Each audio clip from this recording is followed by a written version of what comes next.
Hello sigma बच्चों। I hope you all are doing good. काफी दिन हो गया यार मिले हुए।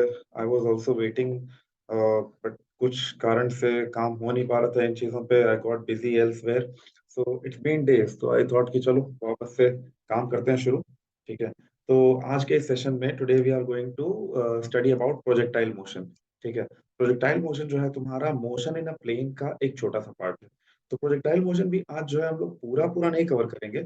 इसमें we will get to know what is a projectile, what is a trajectory, what are different velocity components involved। ठीक है, कौन कौन से स्पीड के कंपोनेंट इन्वॉल्व होते हैं, कैसे इफेक्ट होते हैं, क्या क्या असम्पशन हम लोग लेते हैं। तो ये सारी चीजें हम लोग देखेंगे। Apart from that we will also see कि जो है तुम्हारा इक्वेशन ऑफ प्रोजेक्टाइल। ठीक है। और उसके बाद हम लोग फिनिश करेंगे कि बहुत लंबी वीडियो, बहुत लेंदी बनने के बाद वीडियो थोड़ी बोरिंग हो जाती है। ठीक है। आई नो कि आजकल ये फास्ट मूविंग जनरेशन है, तो ज्यादा देर तक कोई पढ़ाई करना नहीं चाहता। तो I will try to keep it short but still crisp. Okay, कि you get the maximum benefit in the limited amount of time. So without much ado, let's get started. ठीक है। तो सबसे पहले मैं अपना स्क्रीन शेयर कर दूं। ठीक है। I hope which is visible to you all. चलो, तो लेट्स गेट स्टार्टेड। तो आज के इस सेशन में हम लोग पढ़ने वाले हैं प्रोजेक्टाइल मोशन। राइट। तो प्रोजेक्टाइल मोशन जो है तुम्हारा वो होता क्या है। सबसे पहले इसका बेस्ट एग्जांपल जो हम सब ने देखा होगा, खेला होगा, is this game. Right. This was the game, I think, I have played this in year 2009, 10, 11, 12, right? तो उस समय में ये गेम काफी पॉपुलर हुआ था। The game is called as Angry Birds. तो ये जो गेम है तुम्हारा एंग्री बर्ड्स में, अगर तुम देखो तो तुम लोगों के लेवल पे this is the best way place जहाँ पे हम लोगों को प्रोजेक्टाइल मोशन देखने को मिला। इन दिस प्रोजेक्टाइल मोशन, मतलब in this particular game, we saw कि इस रेड को, this bird was called as Red. इसको कितना जोर से तुम खींचो, या अलग अलग टाइप के बर्ड्स होते थे, उसको कितना जोर से हमको खींचना है, किस एंगल पे खींचना है, किस एंगल पे मारना है, that we can kill these maximum green piglets there. Okay. तो इसमें हमारा सबसे ज्यादा प्रोजेक्टाइल मोशन का काम हुआ था।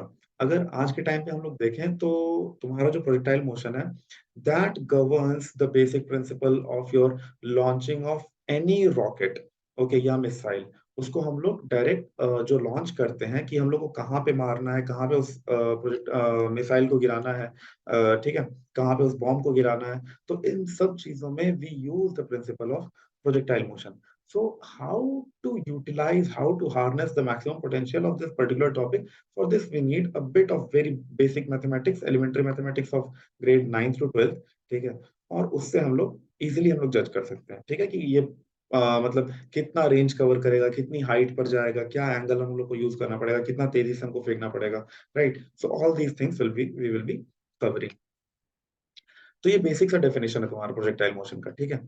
कि any particle that moves in space under influence of gravity. ठीक है, ध्यान देना हर एक वर्ड पे कि ये जो है हर एक particle, right, any particle that moves in space under influence of gravity, that particle, right, that particular particle is called projectile. तो वो जो particle itself, right, the particle, जो पार्टिकल मूव कर रहा है, उस पार्टिकल को हम लोग क्या कहते हैं, प्रोजेक्टाइल। और वो जो पाथ है, इस पाथ को हम लोग क्या कहते हैं, ट्रैजेक्टरी। ठीक है। तो इस पर्टिकुलर फिगर में ये जो फुटबॉलर जो है, ये जो किक किया इसने, राइट, तो ये जो पाथ है, this path is called as trajectory. और ये जो फुटबॉल है, this football will be called as projectile. ठीक है। तो the particle itself is called projectile and the path is called as trajectory. ठीक है। नेक्स्ट। तो इसको पढ़ने के लिए, ठीक है, मैंने तुम लोगों को वेक्टर में सिखाया है कि how to break the components, how to resolve the components. ठीक है। तो कंपोनेंट को रिजॉल्व करके हम लोगों को कैसे वेक्टर को, एक जो वेक्टर जो एक प्लेन में चल रहा है उसको कैसे two linear vectors we can see. ठीक है।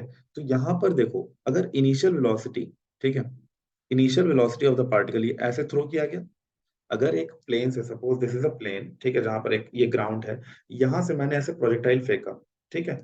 ग्राउंड से थीटा एंगल बना करके, राइट, थीटा एंगल बना करके, ये वो जो एंगल है, ग्राउंड से एक लेवल से थीटा एंगल बना करके अगर मैंने फेंका, तो इसका जो हॉरिजॉन्टल कंपोनेंट है कितना हो जाएगा, यू कॉस थीटा। और वर्टिकल कंपोनेंट जो है वो कितना हो जाएगा, यू साइन थीटा।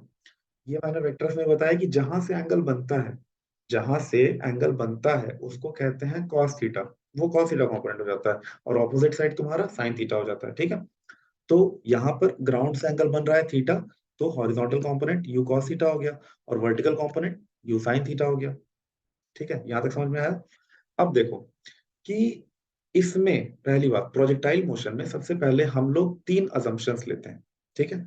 तीन अजम्पशंस ध्यान से सुनना। सबसे पहला कि एक्सेलरेशन ड्यू टू ग्रेविटी जो है जी, राइट, जी जो है तुम्हारा, हम लोग अज्यूम करते हैं कि जी जो है through out the motion is constant. तो तुम लोग बोलोगे यार ये क्या बात हुई, acceleration due to gravity it remains constant, that is a constant 9.8 meters per second square, 10 meters per second square, whatever is it is, so it is constant, but no it is not, ठीक है। if you see at the equator of earth, right, earth के equator पर the acceleration due to gravity is a bit less as compared to the poles, है ना। ये तुम सबको पता है कि इक्वेटर पर एक्सेलरेशन ड्यू टू ग्रेविटी थोड़ी सी कम होती है as compare to poles. Apart from that, इसके अलावा क्या होता है कि जैसे जैसे हम लोग अर्थ से दूर जाते हैं, the acceleration due to gravity keeps on decreasing, right. ये जब हम लोग ग्रेविटेशन पढ़ेंगे तब उसमें तुम लोग पढ़ोगे कि जैसे जैसे हम लोग अर्थ से दूर जाते हैं तो एक्सेलरेशन ड्यू टू ग्रेविटी कम होता जाता है। तो यही असम्पशन जो है हमको यहाँ पे मान के चलना है कि through out the path of the projectile, right, इस पूरे पाथ पे, ये यहाँ पे, राइट, ये जो पाथ हम लोगों को दिख रहा है ये, इस पाथ में throughout this path the value of g that will remain as constant, right. Next जो assumption हम लोगों को लेना है कि air resistance that we are ignoring, air resistance will remain zero throughout the flight. अगर हम लोग एयर रेजिस्टेंस भी इसमें काउंट करेंगे तो problem will become a bit more complicated, ठीक है, प्रॉब्लम थोड़ा सा और कॉम्प्लिकेटेड हो जाएगा। तो उसमें हम लोगों को फिर स्ट्रीमलाइन फ्लो वगैरह काफी कुछ देखना होगा, एयर रेजिस्टेंस की वैल्यूज डालनी होगी, तो अभी इस लेवल पर we are ignoring it. Next assumption जो है हमारा, उसमें हम लोग ये ले रहे हैं कि इफेक्ट ऑफ रोटेशन ऑफ अर्थ, ठीक है, इफेक्ट ऑफ रोटेशन ऑफ अर्थ, उसको हम लोग नहीं मान रहे, दैट इज कंसिडर्ड नेग्लिजिबल। तो तीन असम्पशंस क्या क्या हो गए, एक पहला acceleration due to gravity is constant, दूसरा तुम्हारा जो ये है कि air resistance that we are considering negligible, और तीसरा कि effect of rotation of Earth that we are also not considering, ठीक है। अब इतना कंसिडरेशन लेने के बाद हम लोग रिजॉल्व करेंगे इसके कंपोनेंट्स। तो उससे हम लोगों को ये पता चला कि ये जो तुम्हारा हॉरिजॉन्टल कंपोनेंट है वो है तुम्हारा यू कॉस थीटा, ठीक है, वेक्टर्स के हिसाब से कि जहां से एंगल बन रहा है वो यू कॉस थीटा, और ऑपोजिट साइड तुम्हारा यू साइन थीटा हो जाएगा, ठीक है। इसके बाद अब देखो, इसको रिजॉल्व करने के लिए, इसको पढ़ने के लिए हमको सबसे पहले चीज ये जानना जरूरी है कि बेसिक नॉलेज जो है हमारी motion in one dimension, that is three equations of motion, हम लोगों को याद होने चाहिए, right. What are those three equations of motion, फटाफट अपने कॉपी में लिखो, इस वीडियो को पॉज करके यहीं पे, ठीक है। आई होप तुम लोगों ने लिख लिया होगा। तो जो थ्री इक्वेशंस ऑफ मोशन है वो तुम्हारा क्या है, तुम्हारा v is equal to u plus a t, right. s, दूसरा equation s is equal to u t plus half a t square, तीसरा equation v square minus u square is equal to two a s. ये तीन equation जो है हम लोग इन्हीं तीन इक्वेशन का यूज करके सारे जो है तुम्हारे equation of this range height, मतलब जो भी इक्वेशन हमको इसमें डिराइव करने हैं हम लोग इसी इक्वेशन को यूज करके, इन्हीं इक्वेशंस को यूज करके हम लोग आगे बढ़ेंगे, ठीक है। तो चलो विदाउट मच अडू, सबसे पहले हम लोग निकालते हैं इक्वेशन ऑफ ट्राजेक्टरी, ठीक है। तो इक्वेशन ऑफ ट्राजेक्टरी जो है तुम्हारा कि इक्वेशन ऑफ दैट पाथ, वो जो पाथ होगा, क्या पाथ वो फॉलो करेगा projectile, how we will represent it mathematically, उसको मैथमेटिकली हम लोग कैसे देखेंगे, ठीक है। तो सबसे पहले यहाँ पर कुछ समझने की कोशिश करते हैं कि तुम्हारा ये जो देखो, इसमें जो हॉरिजॉन्टल कंपोनेंट है यू कॉस, ठीक है, ये तुम्हारा किसी भी तरह से इफेक्ट नहीं हो रहा है, ठीक है। ये जो यू कॉस थीटा है ये कांस्टेंट रहेगा तुम्हारा थ्रू आउट द मोशन, क्यों, क्योंकि इस पूरे प्रोजेक्टाइल में क्या काम कर रहा है, see, particle that moves under influence of gravity, right. तो केवल हम लोग कंसिडर कर रहे हैं कि gravitational force is the only external force, gravitational force ही जो है जो कि बाहर से काम कर रहा है। तो ग्रेविटेशनल फोर्स जो है तुम्हारा वो कैसे लगता है, सामने तो लगता नहीं है, वो नीचे की ओर लगता है। तो जो सामने वाला कंपोनेंट है, ठीक है, जो कंपोनेंट, जो स्पीड का कंपोनेंट, सॉरी, जो वेलोसिटी का कंपोनेंट तुम्हारा सामने लेकर के जा रहा है वो अनअफेक्टेड रहेगा, जो कंपोनेंट, जो वेलोसिटी का कंपोनेंट पार्टिकल को ऊपर लेके जा रहा है, वही इफेक्ट होगा तुम्हारा ग्रेविटी के कारण। ठीक है, तो जो हॉरिजॉन्टल कंपोनेंट है that is you cos theta, that will remain unaffected. You sine theta will change at every point. Why?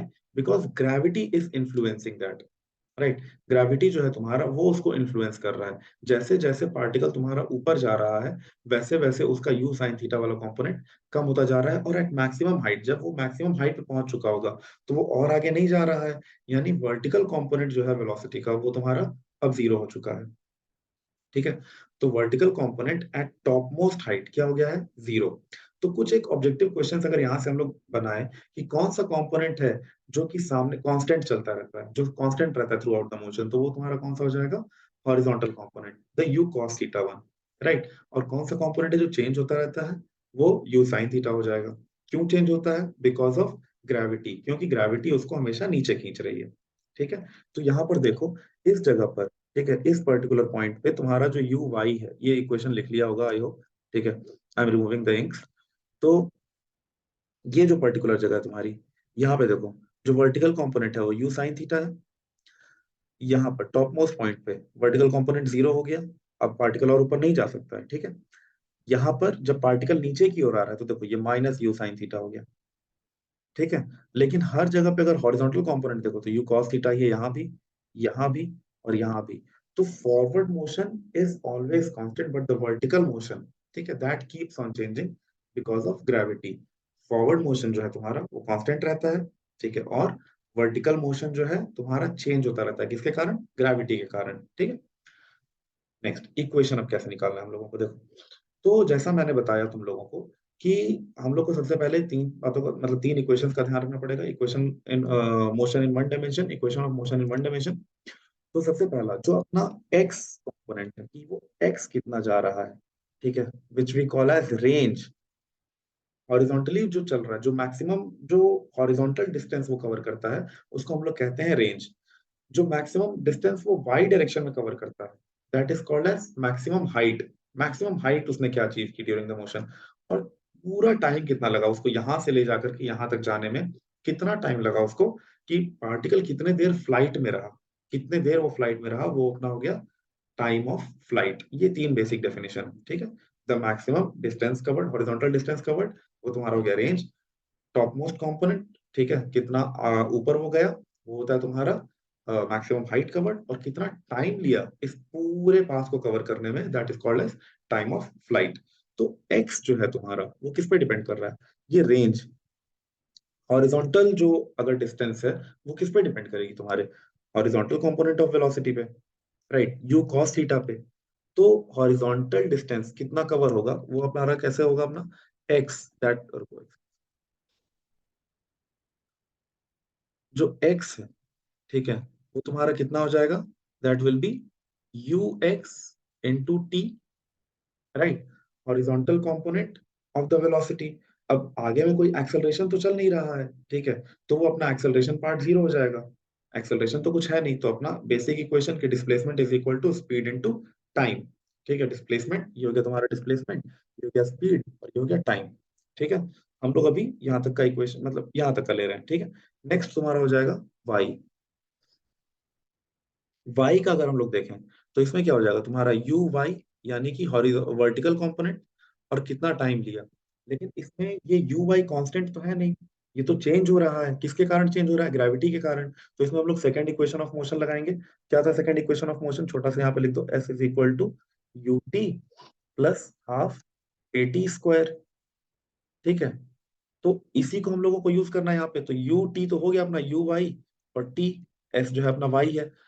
अब देखो ए जो है तुम्हारा क्या है? एक्सेलरेशन क्या है तुम्हारा? Gravity, acceleration due to gravity. Particle ऊपर जा रहा है ना, पार्टिकल ऊपर जा रहा है, ग्रेविटेशन नीचे लग रहा है, तो साइन क्या हो जाएगा? माइनस हो जाएगा, क्योंकि मोशन एक्सेलरेशन के ऑपोजिट डायरेक्शन में है। ठीक है, तो माइनस हाफ, ये वाला हाफ, ठीक है, और ए की जगह पे क्या लिख देंगे हम लोग? जी, और टी स्क्वायर।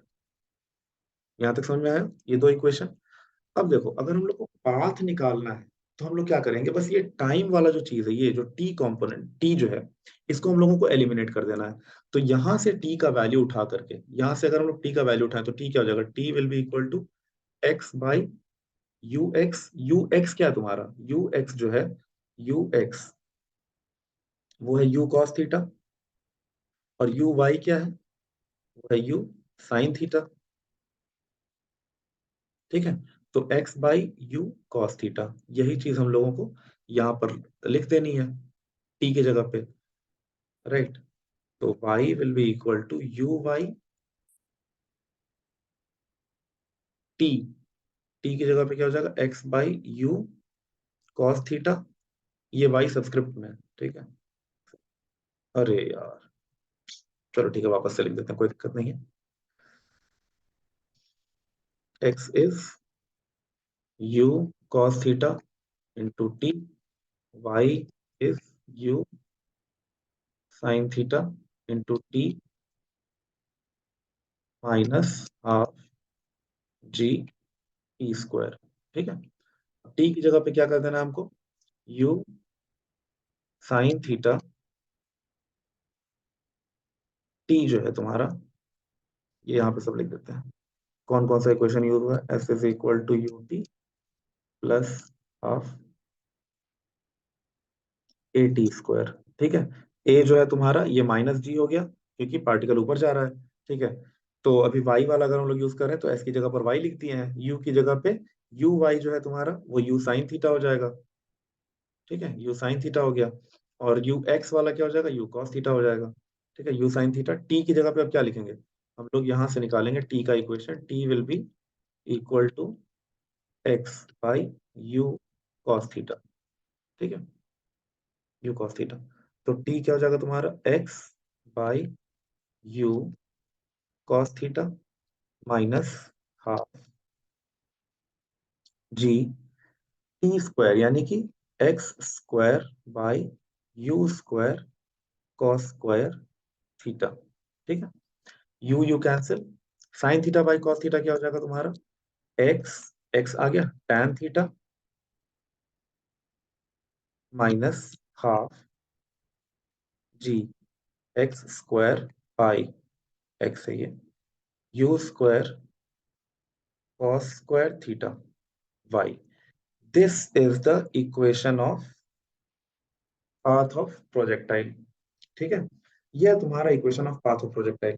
अगर मैं तुम्हारे यहाँ पर इक्वेशन लिखूं, y is equal to a x square plus b x plus c, ये इक्वेशन किसका होता है? मैथ अगर पढ़ी होगी 9th में 10th में तो ये पता होना चाहिए कि ये इक्वेशन जो है अपना, ये पैराबोला का इक्वेशन होता है।